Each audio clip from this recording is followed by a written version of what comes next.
episode of Conversation with a Chef. I'm Jo Ritty and I love sharing with you the conversations I get to have with talented and passionate chefs. It's the backstory, if you will, to the food they're putting up.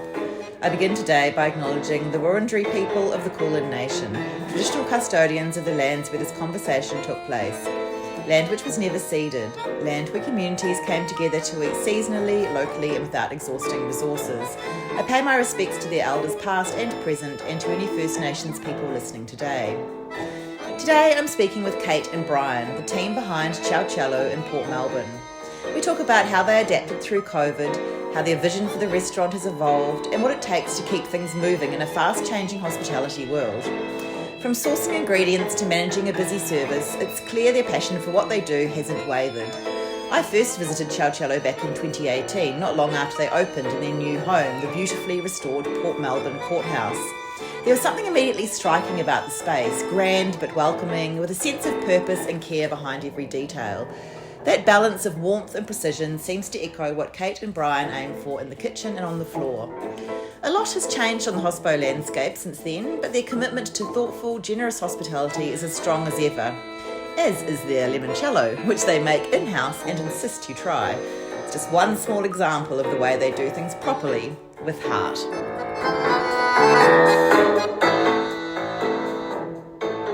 It's lovely to be here again in this beautiful setting in the courthouse. And I was just reminiscing with you that I was here early on, so in 2018, which feels like a long time ago. And do you think it feels like even longer because of that whole COVID and lockdown? Like that feels like another era. Actually, no. I feel like it's the opposite. I feel like we haven't really had a chance to really, no, it doesn't feel like, what is that, 7 years? Yeah. Yeah.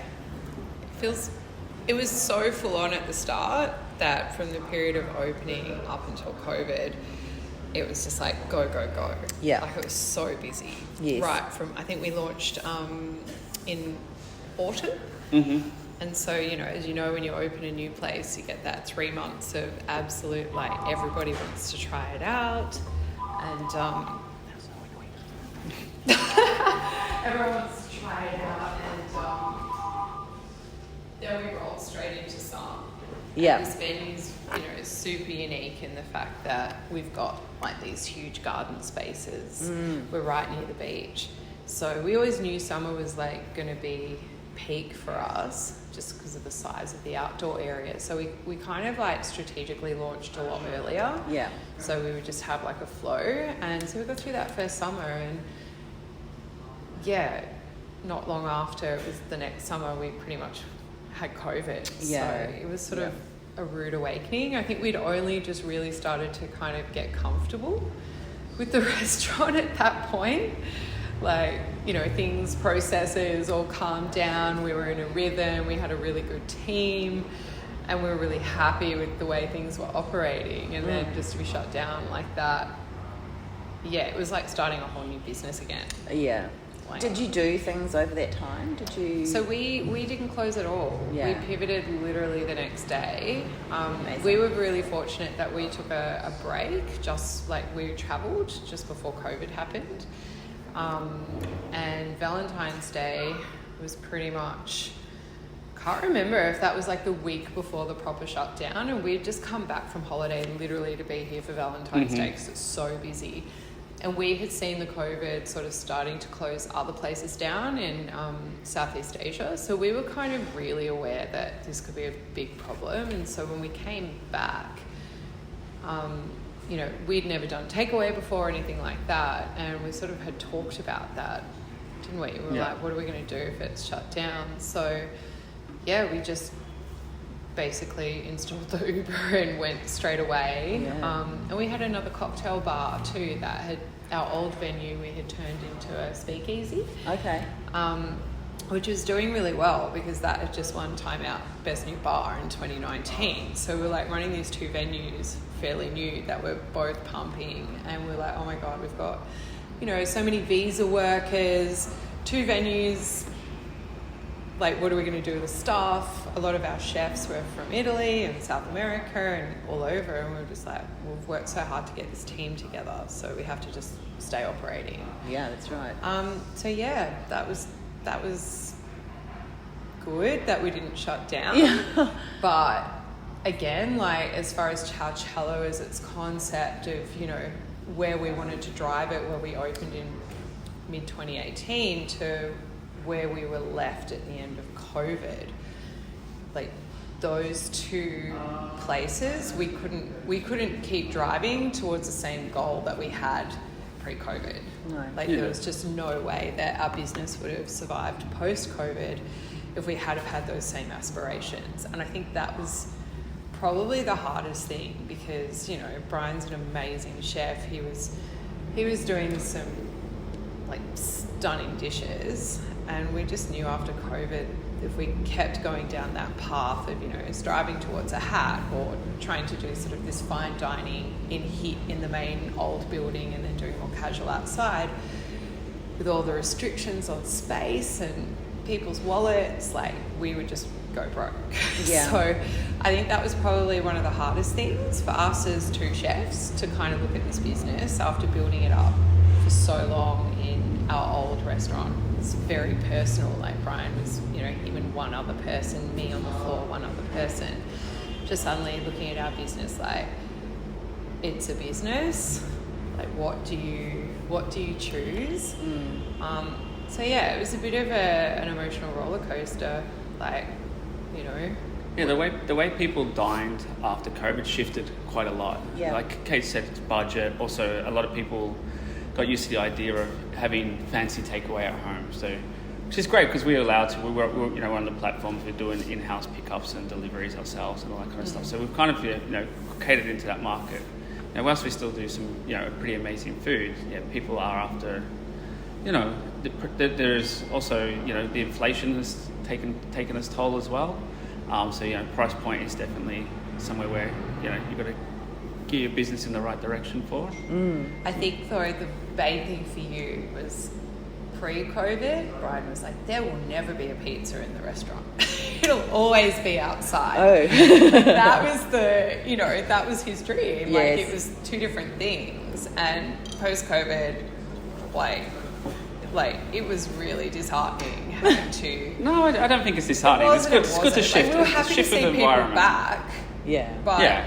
you know... We were just trying, initially when we first started, we were trying to make a distinct difference between both sides of the venue. One was more of a casual outside area where you bring your friends, family, kids, pets. Dogs. And then we've had rabbits and cats as well. Is that right? And a parrot once. What? Yeah. God, I love it. And then inside, we were aiming for something more formal. But I think overall now it's kind of blended and working out well for the best. You know, it's working into a very nice direction. So. Yeah, so still Tuscan leaning, or?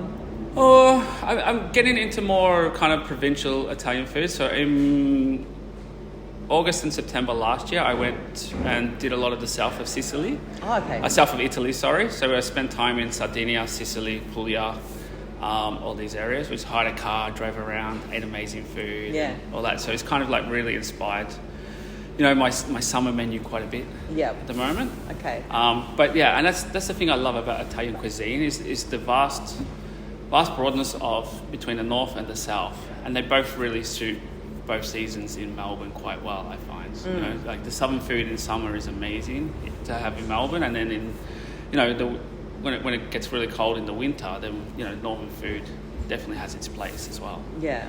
If only we could get red prawns here, though. Yeah, it's red Sicilian scarlet red prawns. prawns. Wow. So good. And how do they cook those? You don't.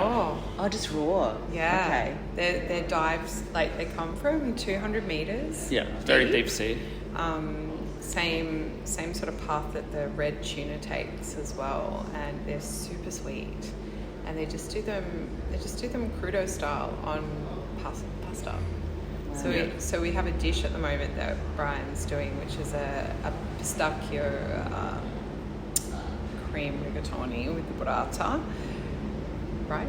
And the only difference is it's missing the red prawns. So we've done a vegetarian version of it, but you know, just I think like super creative, light, amazing. And we came back right in time to suddenly realise Melbourne has a pistachio trend. I was like, wow, it's cool. coincidence. Yeah, I've been using We thought of pistachio that. quite a bit. I love using pistachio. It's one of my favourites. Yeah. Yeah. And you make all the pasta in-house? Yes, do you? correct. Yeah, Yep. So we do extruded pasta, we do hand rolled pasta, we make all our own gnocchi. Yeah. Yeah. The Do you- gnocchi is is the coolest though. it potato gnocchi or? Yeah, it's potato. Yeah. Yeah. So you're using Spud Sisters, Mhm. so organic potatoes. The girls have been working with Brian for quite a few years now, so they actually pick the right potatoes, the moisture contents to waxiness at different times of the year, specifically for him. So we make a lot of gnocchi. It's probably Right. one of our most popular dishes in the pasta section. Yeah. How much are you making? We'd probably do about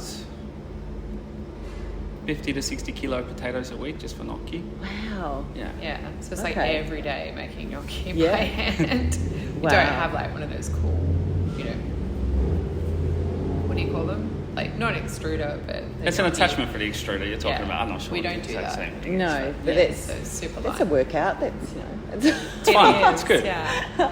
And I Yeah. guess different sauces with it. Do you have, or do you have a favourite gnocchi sauce? We do a couple of things. So at the moment we're currently doing a slow braised oxtail with some salsa verde and pangrattato. We also just do a very simple one out for the outside area, just it's tomato and basil. Yeah. But yeah, we do some specials and things change from time to time. And I'm about to start dabbling into doing some ricotta gnocchi as well. I think might be nice for like autumn. So Yeah. yeah. It's interesting you're saying this is, such a great summer venue as it is. I feel like it's a lovely autumnal, wintry venue as well with the... We fell in love with this place because our old restaurant is only like 30, 40 metres away. So we fell in love with this place in winter just because of the fireplaces. Yes. It's a 3-way working fireplace and I'm a bit obsessed with fireplaces.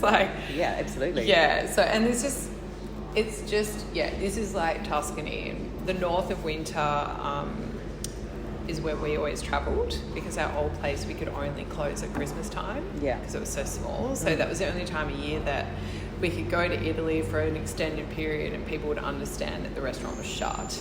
So yeah, we just always went there, and some of the places we travelled, like Siena, when we went there, and this place, we're like, it is the same. It just that's feels right. exactly the And how same. is that? Because it's...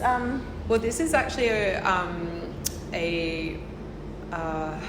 Renaissance Gothic period and courthouse. Yeah. Yeah, so it does have some similar architectural features. And what was it before you moved in? So it had been a nursery for 20 years. And then very briefly, some guys who had bespoke tiles were the first ones to make it a hospitality venue. Okay. So they, got a liquor license, and then It's vaguely ringing bells, yeah. they served some wine and sold some tiles, got some music. That sort of kicked it off, and that was super popular. But Jürgen and his partner really sort of hated the idea of, making tiles by day and then actually dealing with customers at night. Yeah. So about a year after that happened, they sold it. And then, some people from Hobart who had a pub there decided to turn it into an Argentinian style bar with some food.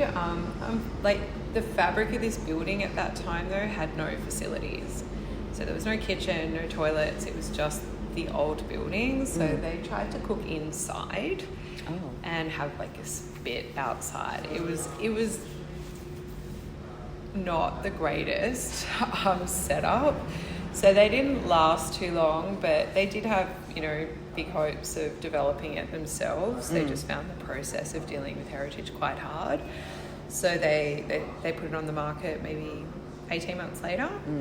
And we jumped at the opportunity to try and get in here because we always loved it and saw the potential. But, So did you put all of the bar and things in? So we decided to try and buy the building because we could see how much needed to be done, like development-wise, to actually operate as a venue for the capacity and the potential it had. So we pulled in some investors who are actually long-standing customers of ours that also live in the area, who thought it would be an amazing, themed project to do for Port Melbourne as well, because it is fairly lacking as far as it's not too many places. So we all kind of got together and we spent 2.5 years doing the development, and now it's fully amazing. There's nothing else to do. I mean, all of this structure, what is that, wrought iron or iron? It's so I do stunning. a fair bit of interior design, and so that was custom made. And the reason we did that was to hang it off the old beams to kind of draw your eye to that. But what it does is it actually shows you the height, which it's not actually a big floor plan, but the ceilings are so high. So when your eye's drawn to that, it makes the space seem a lot bigger than what it actually is. But it's really only about 45 seats, the way it's laid out regularly. Oh, really? Oh, okay, Yeah, like when we do an event, we can, sit down event, we can do like 54, but it's not a big dining room, but it feels huge. Yeah. I can smell basil. That's a really delicious smell. You can smell basil, you're correct. Yeah, that's interesting. I'm even curious what they're making at the moment. There could be a few things. They might be just finishing off some caponata or something, I don't know. Yeah. It'd have to be warm to or smell maybe it all the way out. I definitely know we got some in there, but might even be just picking it. It might be just really good. But really the basil's fragrant, beautiful isn't it? at this time of year. Yeah. Like really beautiful. Yeah. Sweet and pungent. So. I was in Cinque Terre last year in September, or maybe September, I think, and end of September, and I went to Manarola, where they do the pesto making class on the side of a cliff. There's like a bar, and they do this, and we'd see the Instagram reels of people dancing and making pesto, and I said to my friends, like, we don't need to dance, like, we can do this. And then you get there and the guy tells you the story, and then you start making the pesto, and then he says the best dancer wins a bottle of local wine. So that's then why we're all I'm dancing. But he took us through the whole process of putting the basil leaves in iced water and like really gently so you don't bruise them. And he had the 2 kinds of really great cheese, and the basil was from the area. So I think it's known for its pesto around that part of Italy. And it was amazing. What an experience. So that was just taking me back there. Yes. To that basil, because it is very aromatic. It sounds like a fun experience to learn how to make it was pesto amazing. as well. Yeah, it was great. And we were there for like 2 hours. I don't know why it took so long. Because storytelling and the Aperol spritz. A lot of storytelling. Dancing. Yeah, that's right. Yeah, it's great.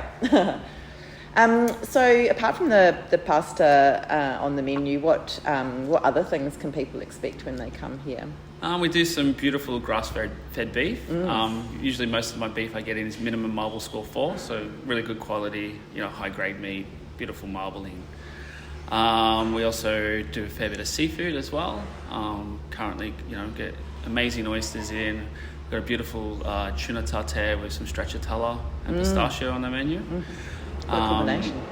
I'm also just about to launch a dish just coming into the Easter period, which is it's called I like to call it fregola de frutti di mare, but also known as algerese paella. So it's a dish that comes from Alghero in Sardinia. It's quite similar to paella in some ways, except for minus the chorizo chicken.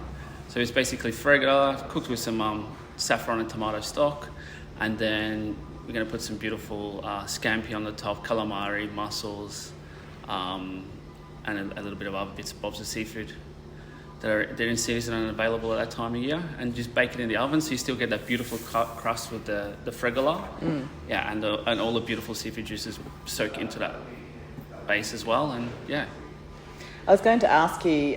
we spent a bit of time there. I was just going to say, where do you get your recent inspiration? trip. But I think you get it from travel, don't you? So we were there last August. Yeah. And we spent 2 weeks in Sardinia. And the amazing thing about Sardinia, it's like its own country. It's nothing like the rest of Italy. They have their own dialect, and it's quite vast. So every sort of, major town, especially Alghero, it's on the far northwest, has different cuisine. But especially that town, because it's was invaded by the Moors. So you've got this sort of, you know, Arabic kind of influence there. It's a fortified town, you know, big walls where you can imagine they were fighting off people coming on ship. And yeah, the food there just really has a very Catalan style to it. So it doesn't even feel Italian. Yeah. Yeah, it's so good. Wow. Yeah, so we were pretty blown away by it, and it's not one of the like top picks that everyone goes to, but I really highly recommend. Well, and lucky us that you've brought some of those things back. Yes. Wow.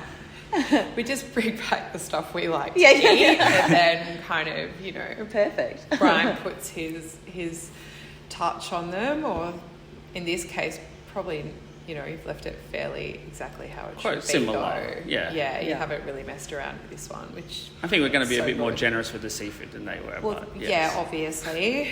Yeah. And Kate, you've got some Italian heritage. Was it your grandmother? Yeah, my grandmother's from Vincenza in the north. Yeah. Do you Yeah. speak Italian?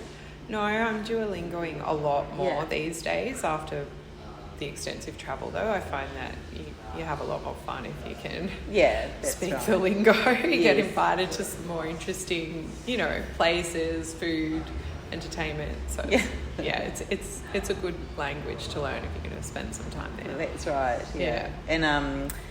And you got into Italian cooking prior to. Yeah, so prior to having Ciao Cielo, Kate and I travelled Europe extensively for about a year. So we both really did fall in love with Italy then. So when I came back, I started a little stint at a little place in Seddon with a couple of ladies who used to work for Guy Grossi called Delizio Cucina. Beautiful restaurant, amazing food. And then also around that time when we arrived back, can I say this? Yeah. it's a story. The Black Saturday bushfires had come through, and then both of Kate's grandparents had passed away during that period. And so Kate's auntie had is the word premonition? Epiphany. Epiphany. To open a gelati bar in Bay Street, Port Melbourne here. Wow. Yeah. And then chose to... Like Milano style. Yeah, beautiful expensive. setup, amazing setup. Ridiculous. Yes, stunning room. Maybe a little over the top for just gelati. So she also wanted to expand. But it She looked got like a bit Parisian as more as bistro. she got into setting up the restaurant and building her dream, I guess, or her epiphany. I think it was just really a project to get her through a really hard time. For sure. She was, she was really leaning into the presentation Yes. of the venue. So Yeah. it was all about bringing my grandmother's style and, Yeah. Northern Italian glamour into play. So it was a Yeah. very glamorous gelati bar. It wasn't irregular, it had... Yeah, it had beautiful wallpapers, and there was beautiful black and white photos of them on the wall. Oh, and, yeah. Grandpa smoking a cigarette. I'm like, this is a gelati bar. What are you doing? It looks like a cocktail bar. So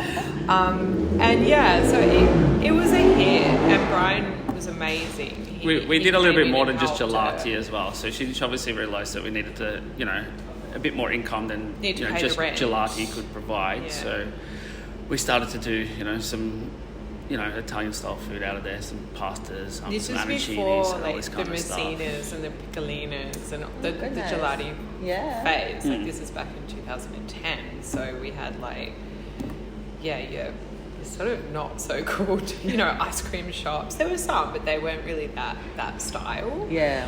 So she wanted to do that first. Right. And Yeah. where was that? Where was that? It was 50 metres down the road. Okay. So the worst location you could ever think of, but this is where she lives. Yeah. So it was just, could do it there. It's Yeah. convenient.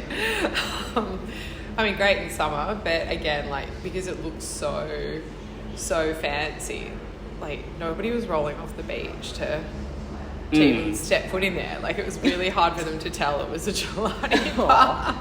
So Brian graciously started, making some pasta and doing really, great Italian breakfast. Yeah. Doing some arancinis, paninis. Yeah, like just like if you were in Italy and you were stopping, you'd have a panini or you'd have a bowl of pasta that day, like all very same. And yeah, we sort of decided to take it off her hands like a year later. We bought it off her when she kind of realised hospitality wasn't her thing, and converted it into our first restaurant.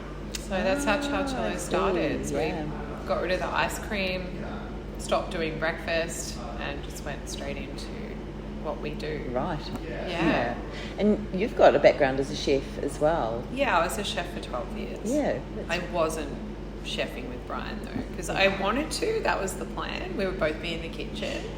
But being Port Melbourne circa 2010, where there was only really the Graham around the corner that was doing good food, we couldn't get a manager. Like, we were too small, unknown, and we just couldn't find anyone at our level that we were happy to leave front of house. So initially, time was money, so I jumped front of house to kind of do that in the interim, and I realised that it was actually really important to stay there because it was, we're in a community, it's a small venue, we're not known really, and people just love that dynamic of connecting with who was producing what they were eating. And because I was seeing what Bryan was doing and we were collaborating at the time, I was super passionate about the food, so it was really easy to talk to people, and that's how we built.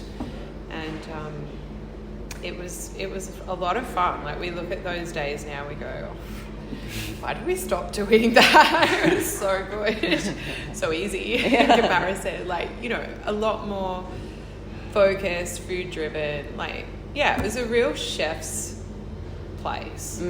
But we were pretty naive from other aspects of, restaurateuring at that point. Like, the game obviously changes very quickly.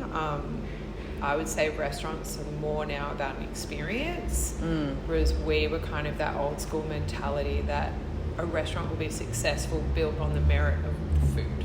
And good service. Yeah. Obviously good service, but number one was consistency, doing something that people, really loved, and putting a lot of effort into that. And we delivered a great experience, I think we did, but I think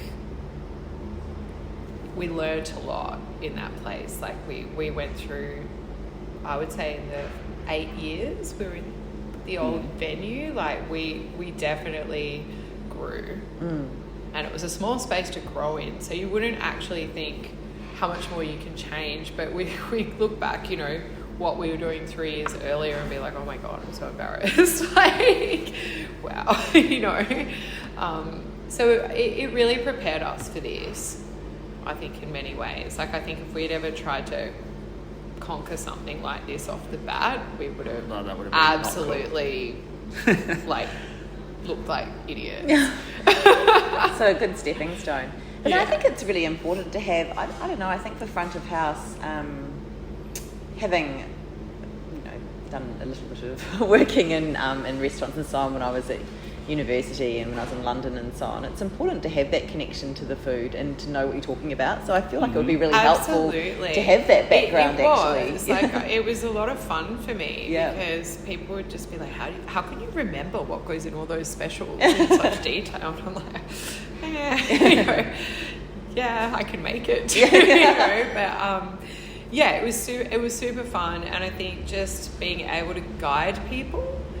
Like, we talk about chef's tables or tasting menus and things like that, and I really, I'm really passionate about the food that Bryan does. So for me, when I eat what he does or we talk about it, and I if I get a vibe of somebody that I think they're going to enjoy this, I'm going to tell them all about it, steer them in that direction, because ultimately, people don't always know what they want. They're looking for that guidance, and I don't think that happens so much anymore. It used to a lot more, but I think now it's very you know, obviously in some of the best restaurants it happens, but even so, I think there's so much structure in place with how we operate now, whereas, yeah, you know, one of our favourite restaurants would be Tedesca, just because it still gives you that connection. Yes. And you put the faith in them to guide you. And I think, well, as you are, everyone there is so passionate, aren't they? They So, are. Yeah. Like, I wish we could do that. That would be amazing. But there is only so much room in hospitality for those kind of places, you know, and there are a very small amount of people who are willing to just trust in that. Yes. For what you need to do. So, yeah, so it has been a real privilege to kind of translate what Brian does front of house, but I get to see, like, you know, how much people enjoy it, which he doesn't. So that's a bit of a bummer.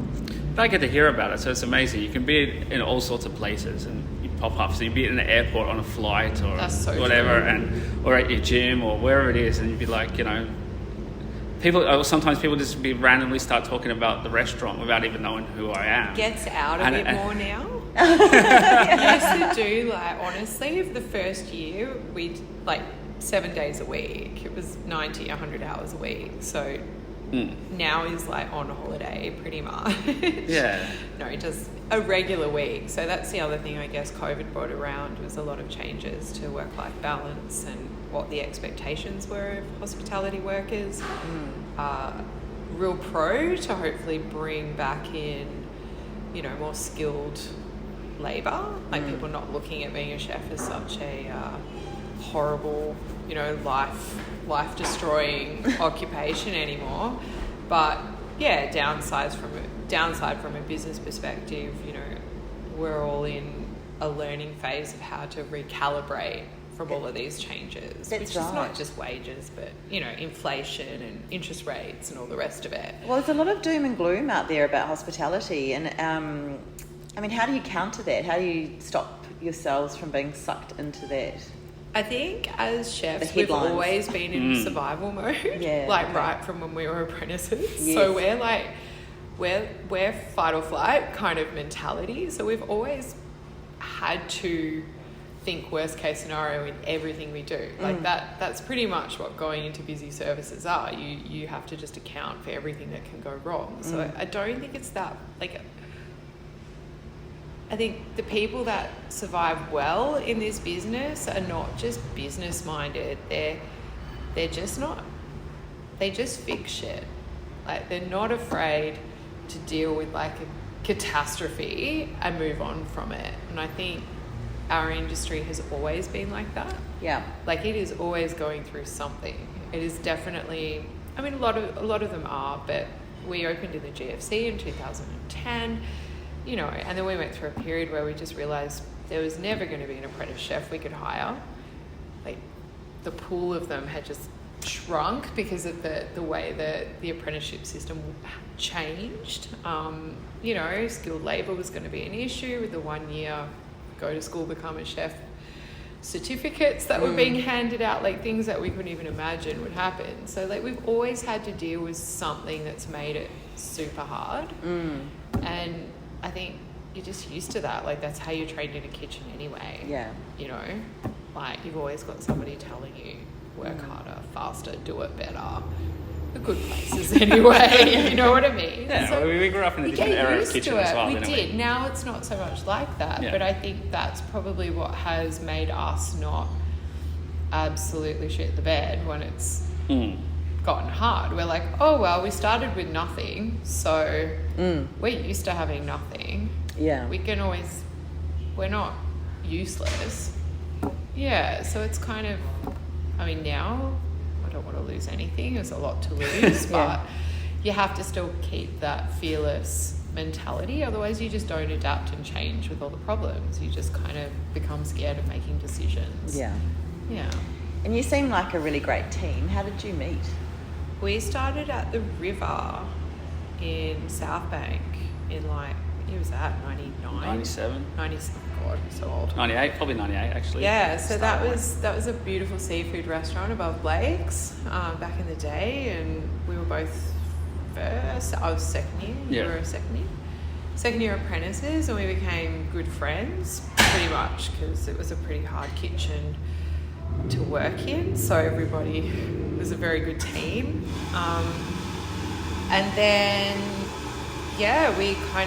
Brian went and worked at all these amazing restaurants, so did I went overseas, and then he came to visit for a holiday when I was working in Malaysia, and I was like, wow, you look different now.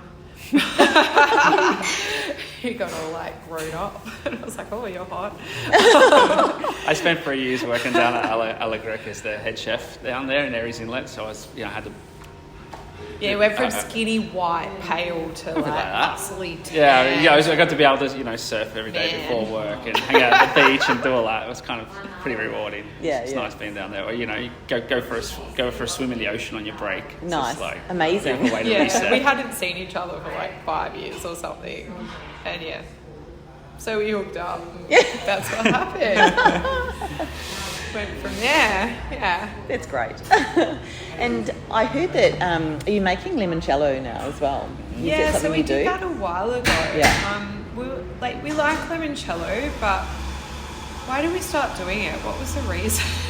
Because we thought we could just honestly make it better ourselves. We didn't like a lot of, like, traditional limoncello has a really pithy, bitter taste, and what you buy in Australia is very different to what you get made for you in Italy. It's quite commercial. Yes.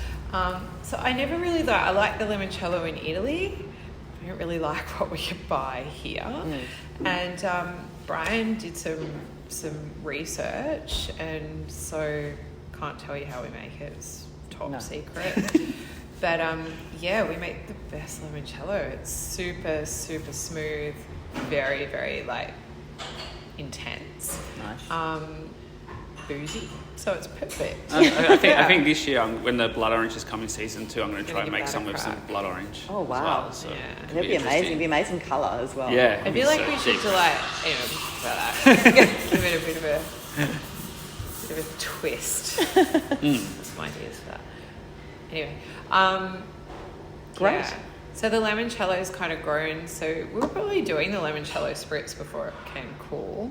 Because we discovered the Malfi lemon infused gin, and I love a gin spritz, so we were throwing our limoncello in with that and fresh lemon juice, and it kind of tastes like a solo. So we do make our limoncello spritz and things a bit differently to everywhere else. We don't put prosecco in it. We just kind of highlight the lemon. Yes. And then that spun off into limoncello martinis, and now Brian is doing a limoncello pavlova. Bit of the Kiwi heritage. Yeah, so we always just think of yum stuff to do with it. We just make it all the time. Like, we're probably making about 6-8 litres a week. Wow. Yeah, 6 litres a week. Quite a bit. Yeah. So you'd have a loyal following, I imagine, here. This is one of those places you'd have quite a few regulars, do you? We've been blessed in Port Melbourne. Yeah. Being 8 years in the small venue, we got to obviously really become part of the community, and people got to really personally know us. And this building had never really been taken care of, and it is basically the town square of Port Melbourne. Like, it's the epicentre, it's the main intersection. It's iconic, the building. And it's really just been left, to wither away prior to us. So when people got wind of what we were doing and that we were actually going to, restore, rejuvenate and do it properly instead of chipping away at it, they really got behind it. So we've always had regulars. It's 15 years now from the old restaurant to this under the same name. Yes.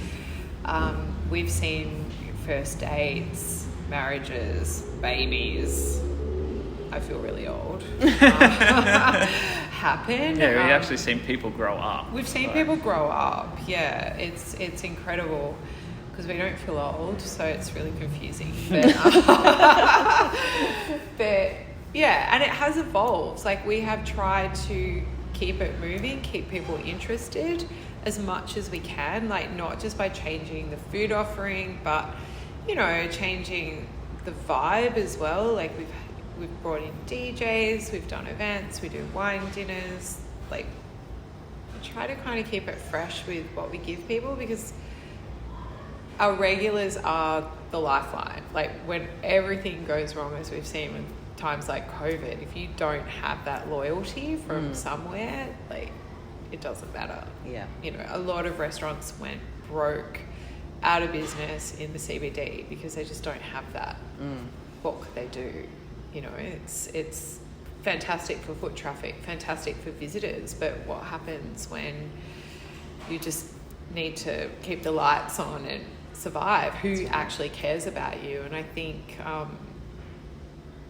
thankfully for Providore, that did help some venues in the CBD, but I think yeah, we were very lucky. One of the things that we did was pretty much put straight away on our website exactly how much takeaway needed to sell per week to keep all our staff, because most, like half of them in hospitality, were not given any assistance at the time from the government. So we talked about them all. We had our chefs do like a, you know, like Jem is one of our sous chefs. She's from the Philippines. So Brian had this idea of, okay, yes, we sell our food, but let's do a chef's dish that they would want to eat at home. Yeah. Because we were having all these fantastic staff meals all the time, you know, Brazilian moqueca, chicken adobo, Japanese ramen, like all these things that our chefs are cooking us. So Brian came up with the idea of them having their own once a week, like we're going to do Jem's this, to give like the locals basically another option, because there wasn't huge amounts of choice either that were healthy. I think it's just also part of that connection. People understand who we are as a whole. Yeah, it's important. So great, thank you. It's been lovely talking to you again. I feel like I've just got the whole story. Thank you so much for listening to this episode of Conversation with a Chef with Kate Dickens and Brian Nelson at Ciao Cielo in Port Melbourne. You can check out all the goodness on Instagram at ciao.cielo, so that's ciao.cielo.